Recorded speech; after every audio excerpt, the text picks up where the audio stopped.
Hello बच्चों, क्या हाल चाल। This is O P Gupta, your math mentor on this beautiful channel of yours that is Mathematicia by O P Gupta.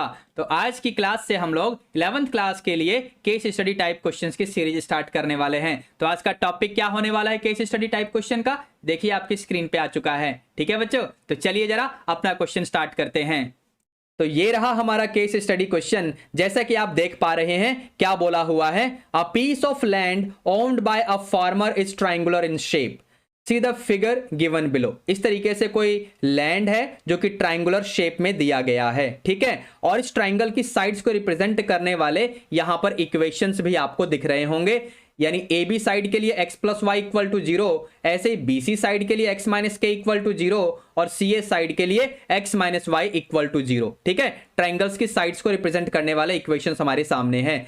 The sides of the field are represented by, वो तो मैं पहले ही बता चुका हूं, ठीक है ना। Based on the given information answer the following questions. अब हमारे पास कुछ क्वेश्चंस गिवन है, इनका हमें आंसर करना है। तो पहला क्वेश्चन क्या है आपके सामने, वर्टेक्स ए आपको पता करना है। तो वर्टेक्स ए, जैसा कि डायग्राम में आप देख पा रहे होंगे, ए बी और ए सी के इंटरसेक्शन से वर्टेक्स ए बनेगा। तो इन दोनों की इक्वेशंस को सॉल्व कर लो, यानी इन दोनों को सॉल्व कर लो। जैसे ही सॉल्व करना चाहोगे दोनों को ऐड कर दो, क्या बनेगा, देखो x plus y equal to 0 ये ए बी का है, x minus y equal to 0 ये ए सी का है। दोनों को सॉल्व करने के लिए दोनों को ऐड करूंगा मैं, तो 2x इक्वल टू 0, यहां से x की वैल्यू 0 आ जाएगी, तो पक्का y भी 0 आएगा। यानी पॉइंट ए के कोऑर्डिनेट्स मिल चुके हैं 0,0, 0,0, यानी ऑप्शन बी को मार्क कर सकते हो क्वेश्चन नंबर 46 में। बात समझ आई सभी को, ठीक है। अब आगे बढ़े, जरा क्वेश्चन नंबर 47 को देखते हैं। तो 47 में इसने कोऑर्डिनेट्स ऑफ वर्टेक्स बी पूछा हुआ है। डायग्राम को फिर से देखते हैं। वर्टेक्स बी का मतलब क्या है बच्चों, वर्टेक्स बी का मतलब है ए बी और बी सी का इंटरसेक्शन। अब ए बी का मतलब तो ये लाइन है ना, और बी सी का मतलब ये वाली लाइन, ठीक है ना बच्चों। इनको सॉल्व करना है। यहां से आप देख पा रहे होंगे एक्स की वैल्यू के आएगी, तो यहां पर x की जगह अगर आप k डालेंगे तो y will be minus x यानी माइनस के, यानी वर्टेक्स b क्या मिल जाएगा आपको, तो x की जगह k और y की जगह माइनस के। तो कौन से वाला ऑप्शन, तो यहां पर k कोमा माइनस के, एक बार चेक करो 47 में ऐसा कहां पर है, ऑप्शन सी आपको दिख रहा होगा। बात समझ आ रही है बच्चों, ठीक है। अब 48 क्वेश्चन में इसने वर्टेक्स सी भी पूछ लिया है, चलो इसको भी देख लेते हैं डायग्राम के हिसाब से।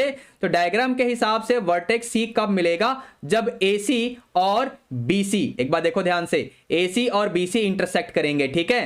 तो AC का इक्वेशन आपके सामने है, क्या है बच्चों AC का equation, x minus y equal to 0, और BC का इक्वेशन यानी x minus k equal to 0, आप चेक कर सकते हैं BC का इक्वेशन यही है, ठीक है बच्चों। यहां पर भी देख सकते हो ना, कोई दिक्कत नहीं है। चलो इनको सॉल्व करते हैं जरा।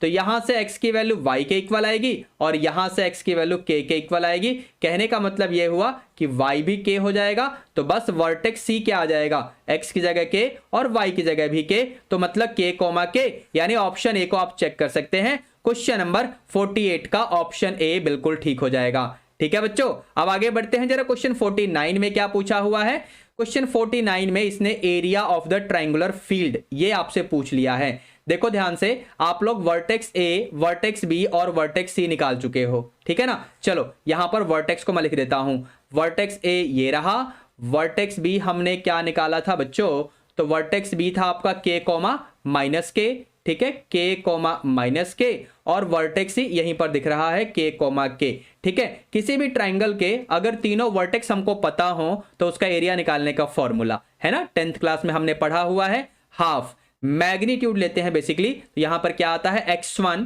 देखो फॉर्मूला लिख दूं, x1 y2 minus y3 plus x2, यहां पर क्या बनेगा बच्चों, y3 माइनस y1, अगला x3, यहां पर क्या बनेगा बच्चों, y1 माइनस y2, और ये पूरा एरिया स्क्वायर यूनिट्स में आता है, इसमें तो कोई डाउट नहीं होना चाहिए, ठीक है। तो चलो काम शुरू करते हैं। हाफ x1 का मतलब 0, अब y2 एंड y3 का मतलब आपको दिख रहा होगा, तो माइनस के हो जाएगा। अब 0 से मल्टीप्लाई करोगे फर्क तो कुछ भी नहीं पड़ेगा, लेकिन दिखाना तो पड़ेगा। अब यहां पर x2 का मतलब तो k है, ठीक है। अब y3 ये रहा और y1 का मतलब 0 है बेसिकली, ठीक है बच्चों। अब x3 का मतलब भी k है। अच्छा y1 का मतलब तो ये रहा, लेकिन y2 का मतलब माइनस के होने की वजह से ये प्लस का k हो जाएगा इस तरीके से, ठीक है बच्चों। तो यहां पर मॉडुलस के अंदर क्या मिलेगा, 0 इंटू कुछ भी खत्म, ये के स्क्वायर और ये भी के स्क्वायर, यानी ये बनेगा 2k स्क्वायर का मॉडुलस, और बाहर 1/2 पहले से ही प्रेजेंट है, यानी हमें मिलेगा के स्क्वायर, है ना। तो ये क्या बन जाएगा, के स्क्वायर, स्क्वायर यूनिट्स लिखो या यूनिट्स स्क्वायर लिखो। तो ऐसा मुझे ऑप्शन बी में दिख रहा है, यानी क्वेश्चन नंबर 49 का ऑप्शन बी बिल्कुल ठीक हो जाएगा। बात समझ आ रही है, ऑप्शन बी में आप चेक कर लो। अब आगे बढ़ते हैं क्वेश्चन नंबर 50 की तरफ, यानी लास्ट क्वेश्चन की तरफ। तो यहां पर क्या बोला हुआ है, for the triangle ABC which of the sides are perpendicular to each other. जो भी ट्राइंगल एबीसी आपके पास है उसमें से कौन सी साइड्स एक दूसरे के ऊपर परपेंडिकुलर हैं। तो इसके लिए मैं स्लोप कंसेप्ट की हेल्प से काम करूंगा। अब स्लोप कंसेप्ट की हेल्प से काम करने के लिए मुझे यहां पर फिर से वर्टेक्स की जरूरत पड़ेगी। तो वर्टेक्स एबीसी में फिर से लिख लेता हूं। यहां पर ये रहा वर्टेक्स ए, ये रहा आपका वर्टेक्स बी, और ये आपका वर्टेक्स सी, यानी के कोमा के। एक बार मैं रिकन्फर्म कर लेता हूं, एक बार देख लो, बिल्कुल ठीक है, कोई दिक्कत नहीं है। तो यहां पर अब मुझे स्लोप कंसेप्ट की हेल्प से सारा काम करना है। तो कैसे करेंगे, देखो यहां पर अगर मैं ए बी लाइन का स्लोप निकालूं, ए बी लाइन का स्लोप निकालूं, फिर ऐसे ही आप बी सी लाइन का स्लोप निकालना, फिर आप ए सी या सी ए लाइन का स्लोप निकालना। चलो काम शुरू करते हैं जरा। तो यहां पर ए बी लाइन का स्लोप निकालोगे तो y2 माइनस y1 यानी माइनस के माइनस 0 अपॉन के माइनस 0, यानी ये बनेगा -1, ठीक है। अब जरा बीसी लाइन का स्लोप निकालते हैं। तो बीसी लाइन का स्लोप निकालोगे तो के माइनस ऑफ माइनस के यानी प्लस का के हो जाएगा, और अपॉन के माइनस के यानी ऊपर आपका 2k अपॉन 0, कहने का मतलब ये नॉट डिफाइंड हो जाएगा, यानी इसको मैं 1/0 लिख लेता हूं, नॉट डिफाइंड। बात समझ आ रही है सभी को, ठीक है। अच्छा सीए का स्लोप निकालोगे तो सीए का स्लोप निकालने का मतलब क्या हुआ, 0 माइनस के यानी माइनस के हो जाएगा, और यहां पर 0 माइनस के यानी ये भी माइनस के हो जाएगा, कहने का मतलब माइनस के अपॉन माइनस के यानी 1 आ जाएगा। अब यहां पर अगर मैं दो लाइंस के डिफरेंट स्लोप्स का प्रोडक्ट देखूं तो कहां पर स्लोप्स का प्रोडक्ट करने पे -1 आ रहा है। तो अगर मैं स्लोप ऑफ ए बी का प्रोडक्ट ले लूं स्लोप ऑफ सी ए के साथ, तो ये क्या बनने वाला है, -1 इंटू 1, यानी क्या बनने वाला है, -1। कहने का मतलब यह हुआ कि A B will be perpendicular to C A. बात समझ आ रही है। तो यही साइड्स आपकी परपेंडिकुलर होंगी, ए बी एंड सी ए, या ए बी और ए सी बोल दो। तो ये रहा आपका ऑप्शन सी, यानी क्वेश्चन नंबर 50 का ऑप्शन सी बिल्कुल ठीक हो गया बच्चों, ठीक है। ये रही हमारी Mathematicia books for class 11th, Mathematicia books with theory of every chapter, examples, exercise के बहुत सारे क्वेश्चंस, उन सभी के answers, practice paper, practice test और एक्सरसाइज के हर क्वेश्चन का डिटेल्ड सॉल्यूशन के लिए एक डिफरेंट सेपरेट बुक, समझे, सॉल्यूशन बुक फॉर मैथमेटिशिया। ये 11th क्लास की हमारी मैथमेटिशिया बुक है। अगर आप लोग हमारी मैथमेटिशिया बुक का प्रेजेंटेशन देखना चाहते हैं, चैप्टर्स का वे आउट देखना चाहते हैं, तो यहां पर आप देख सकते हैं मैंने एक फ्री चैप्टर का लिंक दिया हुआ है। या तो इस लिंक को अपने ब्राउजर में डालकर आप डाउनलोड कर सकते हैं पीडीएफ चैप्टर को, या फिर इस वीडियो का डिस्क्रिप्शन बॉक्स वहां पर जाइए और आपको डायरेक्ट लिंक मिल जाएगा, लिंक पे क्लिक करना, पीडीएफ डाउनलोड होने लगेगी, ठीक है बच्चों। अब इसके बाद जरा मैं आपको 12th की मैथमेटिशिया के बारे में बता दूं। तो 12th की जो मैथमेटिशिया है, it is suitable for board as well as entrance examination and it is as per the competency based education which has been implemented by CBSE from this academic session under the new education policy for classes 9th to classes 12th। और ये जो book है यहाँ पर case study type के questions भी मिल जाएंगे जो कि बिल्कुल सीबीई के अकॉर्डेंस में है। यस, मैंने सीबीई बोला, सीबीएसई नहीं बोला। सीबीई मतलब कॉम्पिटेंसी बेस्ड एजुकेशन के अकॉर्डेंस में है केस स्टडी क्वेश्चंस जो हमारी बुक में लिए गए हैं। और ये बुक जैसा कि आप देख पा रहे होंगे बच्चों 13th रिवाइज्ड एडिशन है। अगेन यहां पर भी एक्सरसाइज के हर क्वेश्चन का सॉल्यूशन मैंने इस सॉल्यूशन बुक में सेपरेटली प्रेजेंट किया हुआ है, ठीक है बच्चों।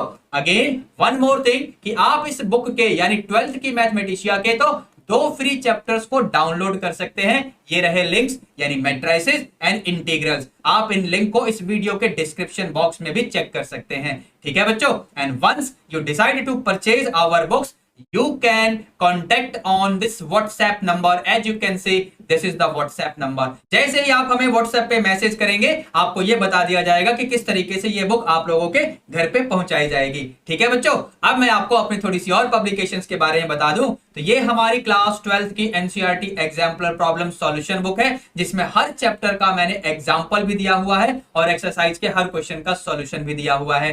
ये तो मैथमेटिशिया बुक्स, ये उसका सॉल्यूशन बुक, ये तो मैंने आपको बता ही दिया। और आगे बढ़ते हैं, और कौन से बुक्स हैं, तो ये हमारी कौन सी बुक है बच्चों, ये ऑब्जेक्टिव मैथमेटिशिया बुक है, ये सीबीएसई क्वेश्चन बैंक है, ये सीबीएसई के प्रीवियस ईयर्स के सॉल्व्ड पेपर वाली प्लस सैंपल पेपर वाली बुक है। अब सीबीएसई का लेटेस्ट सैंपल पेपर या तो सितंबर में आता है या अक्टूबर में आता है, तो ये वाली बुक भी अक्टूबर में या फिर नवंबर के फर्स्ट वीक तक रिलीज की जाती है with the latest pattern based sample question paper for practice apart from CBSE के solved paper of previous years. ठीक है, अच्छा और क्या है हमारे पास, तो हमारे पास ये 11th की मैथमेटिशिया बुक्स है, और जैसे कि 12th का एग्जाम्पलर प्रॉब्लम का सॉल्यूशन है वैसे ही 11th का भी एनसीईआरटी एग्जाम्पलर प्रॉब्लम बुक का सॉल्यूशन बुक है। ठीक है बच्चों, अब यहां पर मैं फाइनली सेशन वाइंड अप करने वाला हूं, लेकिन before that let me ask you once again, have you like this video or not? Yes, you must like this video and share this video with all of your classmates, and moreover subscribe to this channel and turn all the notification on so that you do not miss out on any updates that I do on this channel of yours. So this is OP Gupta, your math mentor on this beautiful channel of yours, that is Mathmatician by OP Gupta, signing off for the day. Let's meet in the next class with more interesting questions, with more interesting doubts in math. Till then, be good, take care, all the best. Thank you.